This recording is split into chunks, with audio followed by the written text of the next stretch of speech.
वाराणसी के पास एक छोटा सा गांव था, जहां सविता नाम की एक साधारण लड़की रहती थी।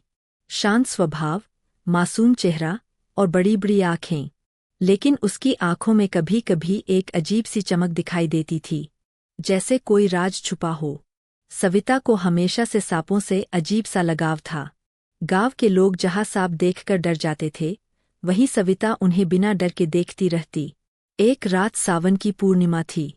आसमान में बिजली चमक रही थी, तेज हवा चल रही थी। सविता जंगल के किनारे खड़ी थी, जैसे किसी का इंतजार कर रही हो। अचानक उसके सामने एक प्राचीन नाग प्रकट हुआ। उसकी आंखें लाल थीं और शरीर चमक रहा था। नाग ने कहा, तुम साधारण नहीं हो सविता, तुम्हारे भीतर हमारी शक्ति है। जैसे ही बिजली गिरी, सविता के शरीर में अजीब सी ऊर्जा दौड़ गई। उसकी आंखें सुनहरी हो गईं और पल भर में वह एक विशाल, चमकदार नागिन में बदल गई। वह अब इच्छाधारी नागिन बन चुकी थी, जो इंसान और नाग दोनों रूप ले सकती थी। लेकिन शक्ति के साथ जिम्मेदारी भी आई। गांव पर एक लालची जमींदार का अत्याचार बढ़ता जा रहा था। वह जंगल कटवा रहा था और लोगों को डरा रहा था। सविता ने फैसला किया कि वह अपनी शक्ति का इस्तेमाल बदले के लिए नहीं, बल्कि रक्षा के लिए करेगी। रात के अंधेरे में, जब जमींदार जंगल में पेड़ कटवाने आया, अचानक हवाएं तेज हो गईं।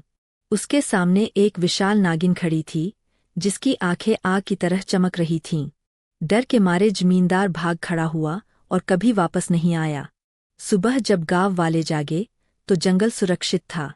किसी को कुछ समझ नहीं आया। सविता बस हल्की सी मुस्कान के साथ मंदिर की सीढ़ियों पर बैठी थी। अब हर पूर्णिमा की रात, जब हवा में सरसराहट होती है, लोग कहते हैं, डरो मत, वो हमारी रक्षक है। सविता अब सिर्फ एक लड़की नहीं रही, वह गांव की इच्छाधारी नागिन रक्षक बन चुकी थी।